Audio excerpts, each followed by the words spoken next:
Wow, hey man, that was powerful. We just heard from some of the ladies who were chiming in, and I tell you, I love that what Betty Fitzpatrick just shared. You know, again, there are millions of awesome black men, and Joe Fitzpatrick, he is one of them. And what a powerful, impactful moment. And I want to say this about that moment that we just experienced. You know, as black men, it's always been my belief, and I believe the Bible supports that we are responsible for our black women, our black children, black family, the world at large. We're responsible. And so, you know, no matter where our black women are, I think we got to take responsibility for that. Yeah. And I may not have caused the hurt, pain, or trauma directly, and I want you to talk about that directly, but I still have to be responsible as a leader and say, hey, this is where life is. Yes. We can't go back and change what life is. I'm willing to walk with you through that journey.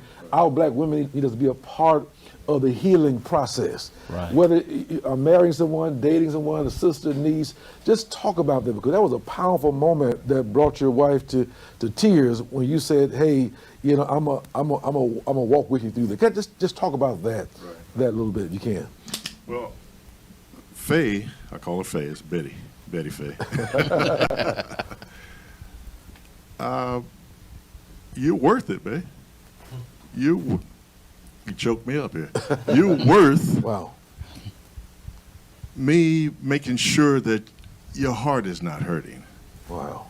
And I know for a fact that it hasn't been 33 years perfect. Okay? 34 years, she says. It has not been perfect, are you sure? It has not been perfect. Oh, wow. But at the same time, she respects me. I respect her. I want to make sure, and we talked about this, just don't hurt my heart. Wow. That goes for her, and that especially goes for me. Okay, so it's about respect. Yeah. That's the bottom line. It's about respect and doing what you're supposed to do, and pray together, and which we do quite a bit. She's tearing up now. But I love you, babe, and I know that you and I together, sometimes I don't like the things that you say, okay? But I respect the things that you say to me about business, whatever area it is in. I really do respect that, okay? Wow.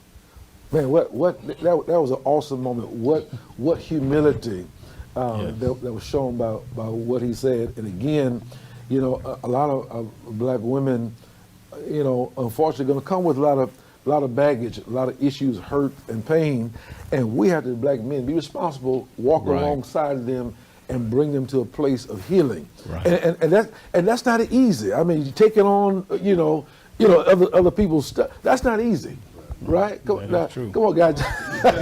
No. That's not easy, because you feel like, man, I was not the one that brought that hurt, that pain, that damage, that trauma. You know, I'm not. I shouldn't have to be the father that you didn't have. Right. I shouldn't have to be, taking the jabs because you may have been molested. I didn't do that, and so that's not an easy place. But I mean, a few more of us to just talk about that. Yeah, he's right. But if you love that person, you're gonna take that journey with them. Well, right. You're gonna walk that walk with them. You're gonna go through those storms with them, even if they have relapses or whatever. Though, if you love that person, though, and you're gonna take on all of those things, those scars, those whether it's mental issues or whatever it is. If you love that person, you're take in all it. that on. You're taking it all, and the hard part is, staying with it and being consistent with staying with that, and then trying to help and come with some resolutions to help them. Right. Because you care. Because you care. Right. You're still there. Right.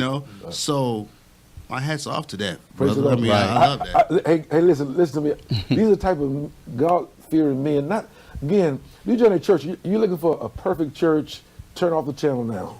There you go. There you I go. tell you every day, I'm just thankful. I often wonder if God is laughing at me, that he allowed me to be the pastor. I am flawed as you can be. You're a great pastor. Whatever you hear out there about me is true, except for me being gay. You'll never hear that. But you hear That's for something sure. out there, that may be true.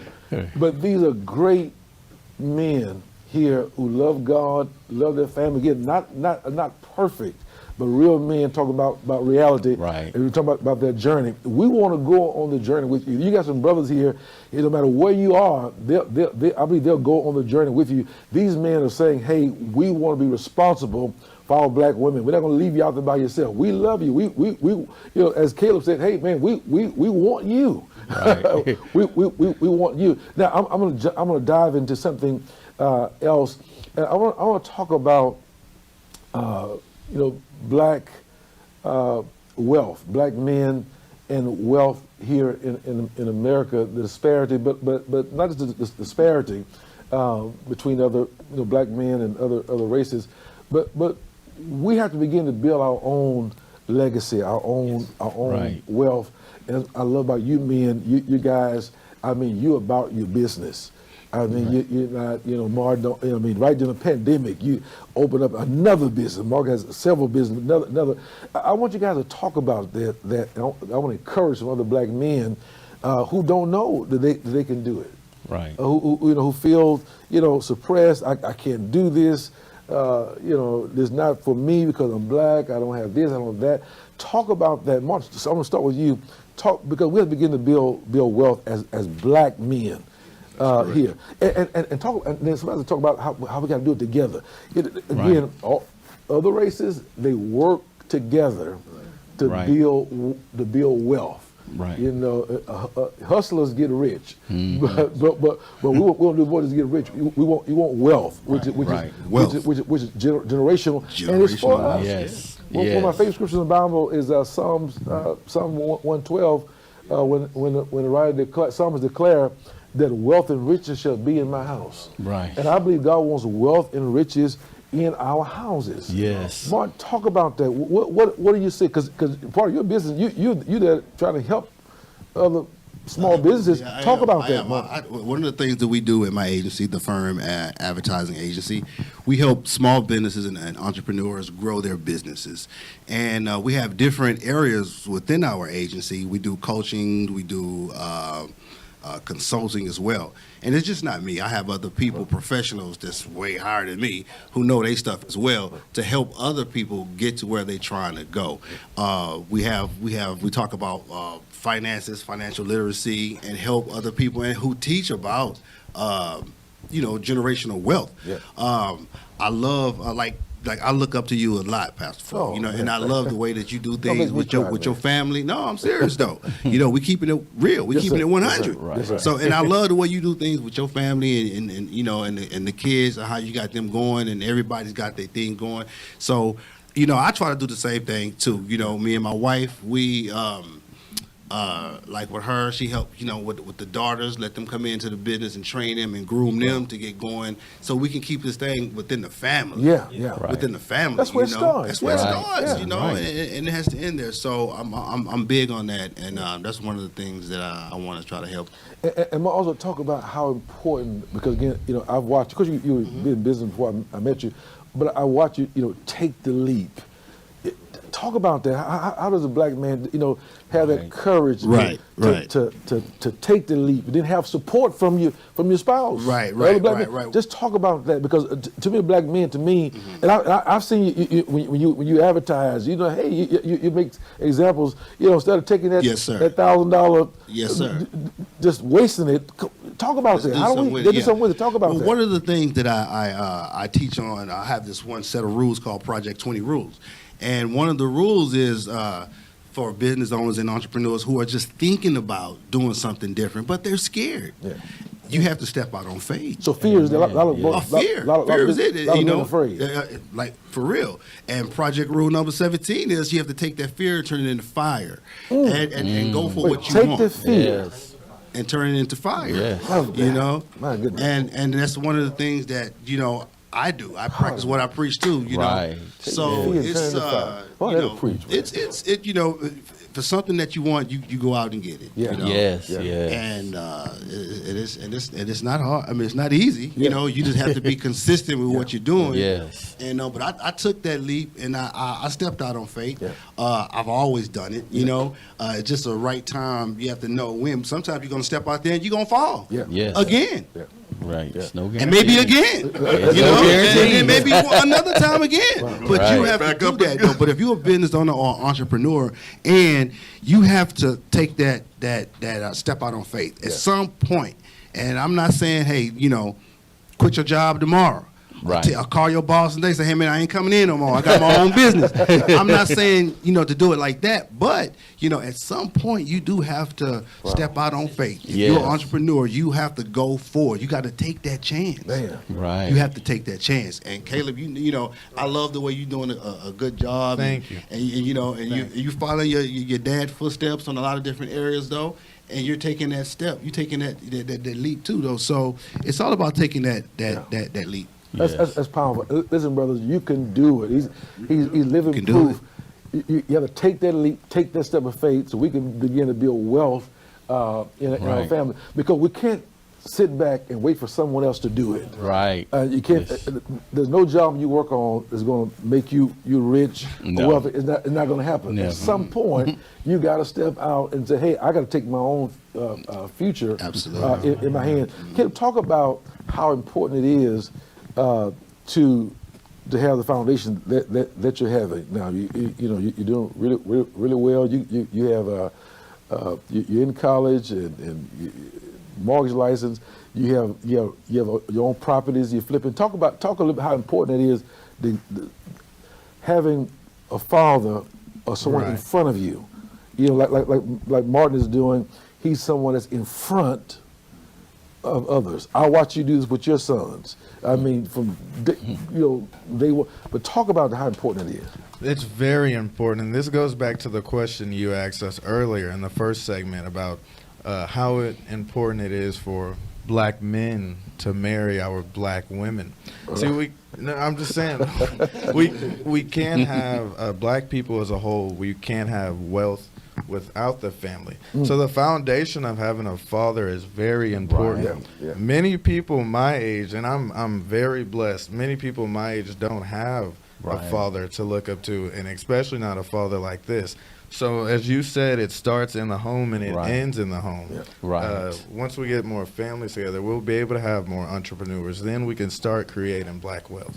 Right. Yeah. All right. Yeah, I like to interject because that was good. Everybody said, but see, I'm an entrepreneur that came without the father in the home, and I want to let it be known to every man out there. But hey, you still can achieve that. Yes. But you got to realize your weaknesses. You got to learn how to humble yourself. Learn how to reach out to find what you need to build you, and then first and not all.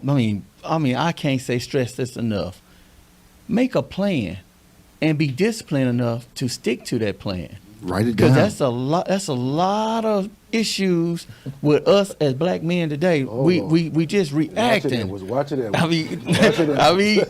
But see, I'm speaking from. Your likes are going down. That's all right. That's all right because you know what? My blessings is up. Share this, tag someone.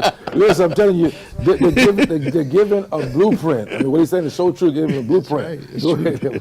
Yes. I mean, without that plan, and it goes all the way back to, once again, if you didn't have a father, make it your goal that, hey, you know what? I'm going to change this from this day forth. Because guess what? It don't have to continue on. Somebody got to make their mind. They're going to step up and be that man they want to be. So Edward, Yes. I can't use that forever as an excuse. You're right. I don't have a father. I No. didn't have this. No. I can't use that as an excuse. No, because you're still growing to be your own man. So once again, I got this stacked up against. Guess what? Stop, think, figure out how to get around it. Go ahead. The strongest thing in a man's mind, especially a black man, is our mind. Yes.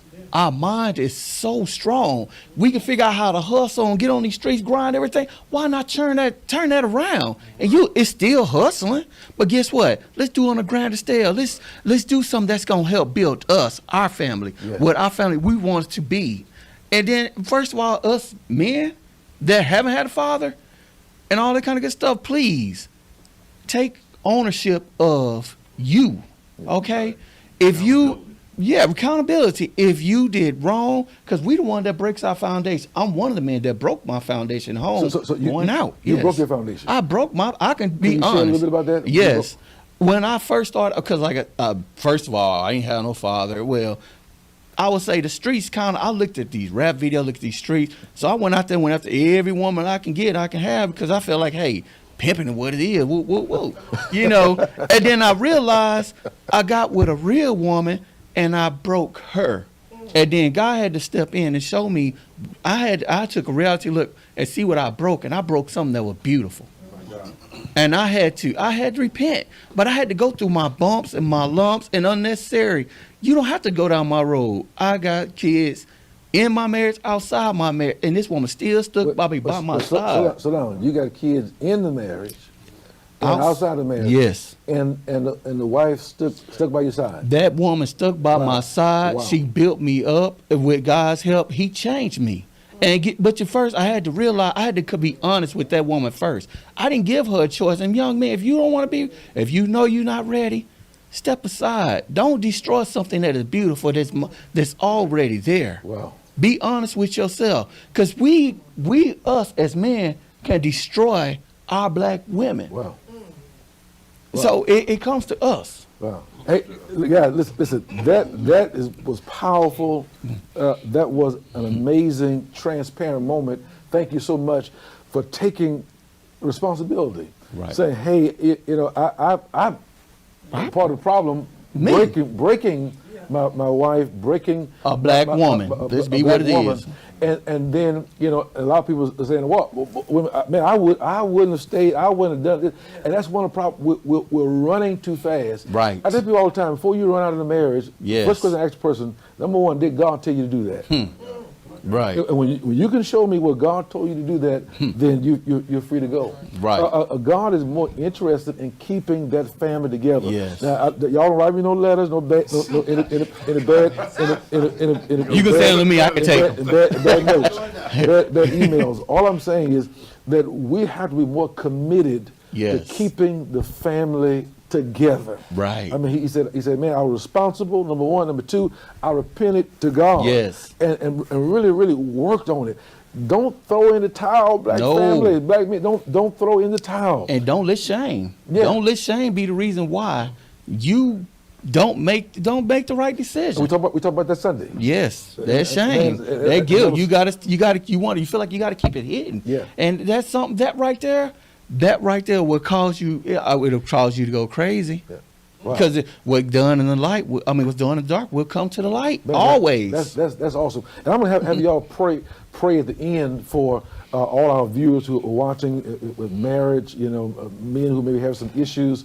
But again, thank you for your transparency. Yes. I want to get to my last question. In fact, guys, you guys have been phenomenal. Thank y'all for joining us. I'm gonna clap my hands. Thank y'all for being a part, taking time out of your busy schedule just to be here, because it's so important that our voices be heard.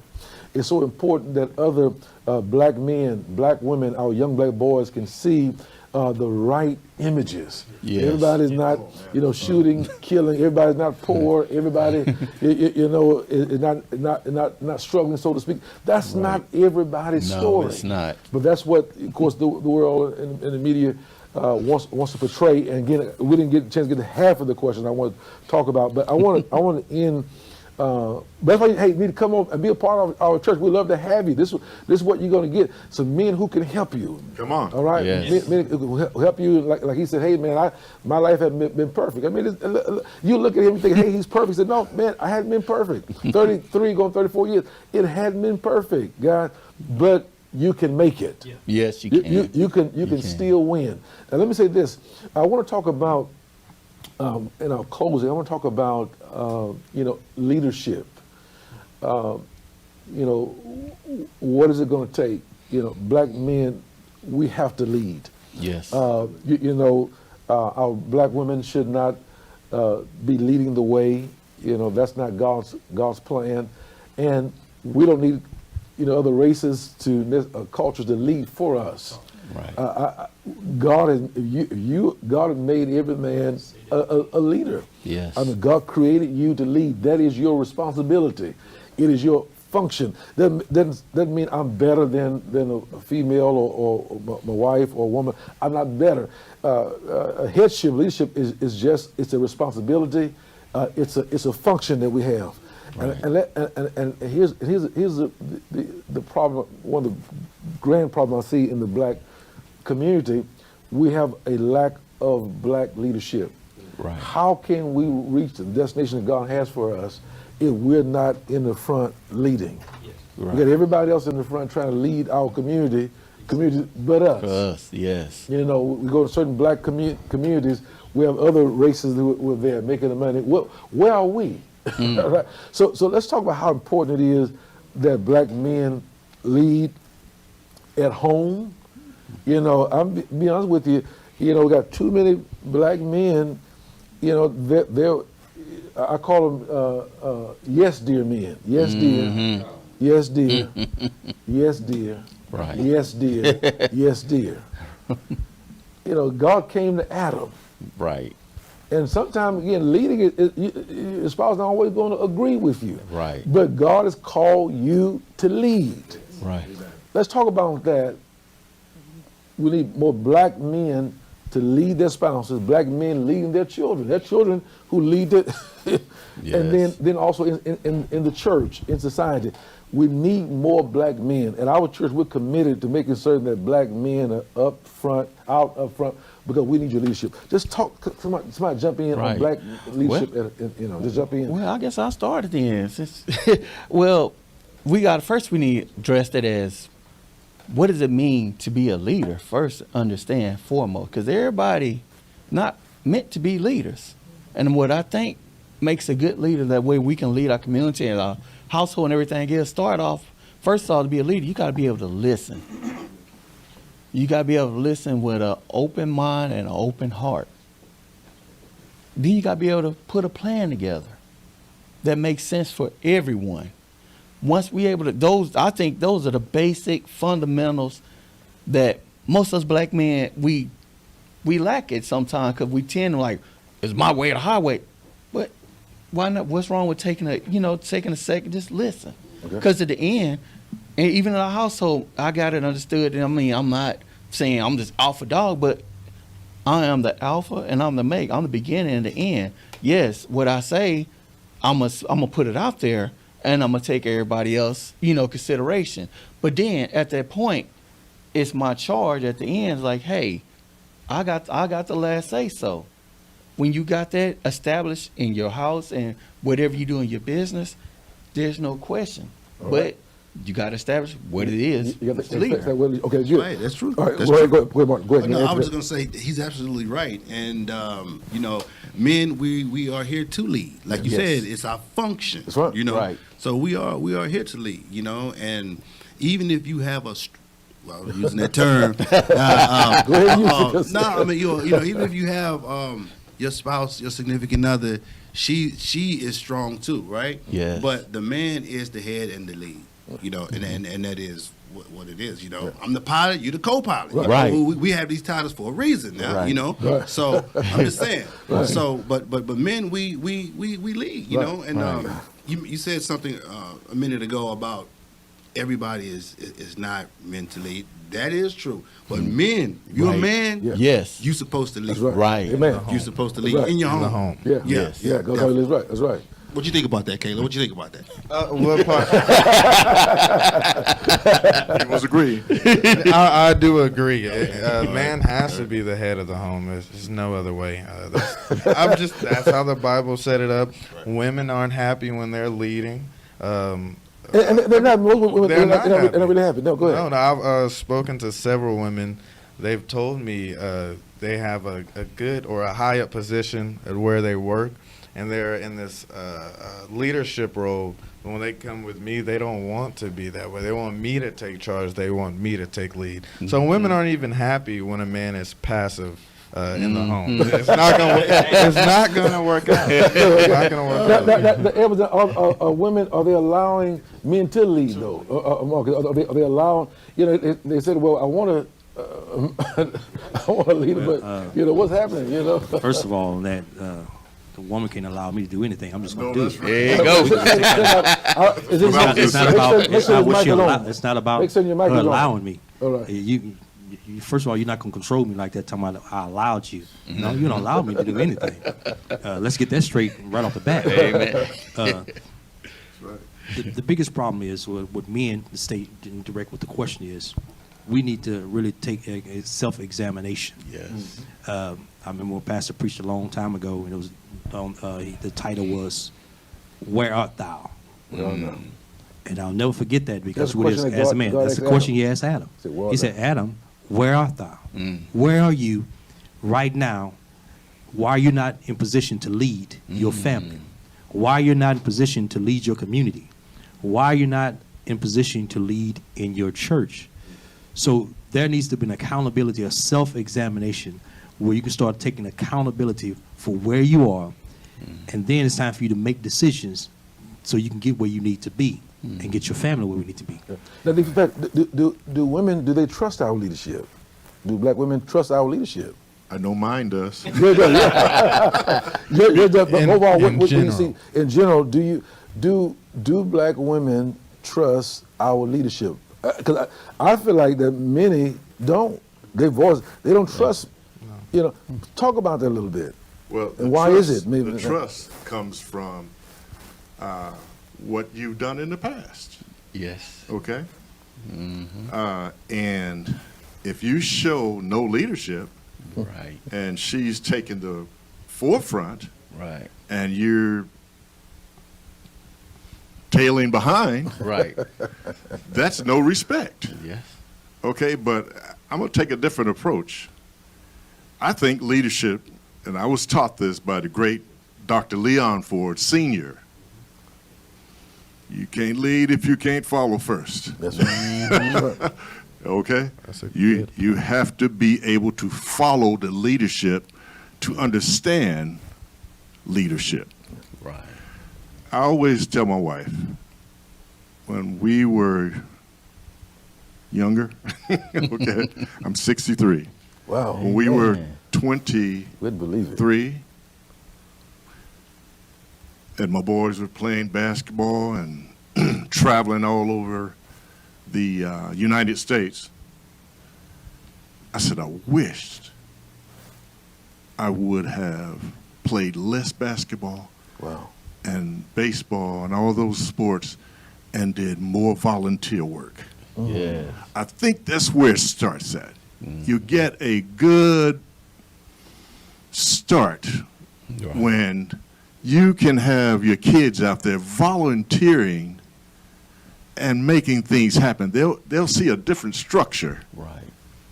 And I think this would help the black community. Yes. I really, really do. Leadership, it starts with me. Say that out there. It starts with me. It starts with me. It starts with me. Good. And if it will start with me, with the leadership and the volunteer work, I think we have a blueprint for success. Right. Let me chime in on what you said about how the woman she holds us accountable for what we've done in the past. I believe that also stretches for what another man has done in the past as well, because a lot of women will take what they've gained out of another bad relationship or marriage from another man, what he didn't do. But let me ask you and this expect question. you to do. What does a strong man do? And a strong man's going to always stand up. But I'm just saying that her ideology has been contaminated based upon a past But I'm relationship. going to ask you again. What does a strong man do? She has to, to Mr. Edwards' point, she has to take accountability For her own. because what happens when you go to the next relationship, you then project what happened in your past experience onto the next person. So you can lead That's all not gonna day. work. You can lead all day, but you have some, because this is a great man of God, great pastor. But you fail to realize there are many people that won't fault he's leading well, but they become rebellious because of their past experience. The only thing you can do, to answer your question, the only thing you can do, continue to be the leader, whether she likes it or not. Yes. Now, I'm going to take just a slight different approach, and I agree with that.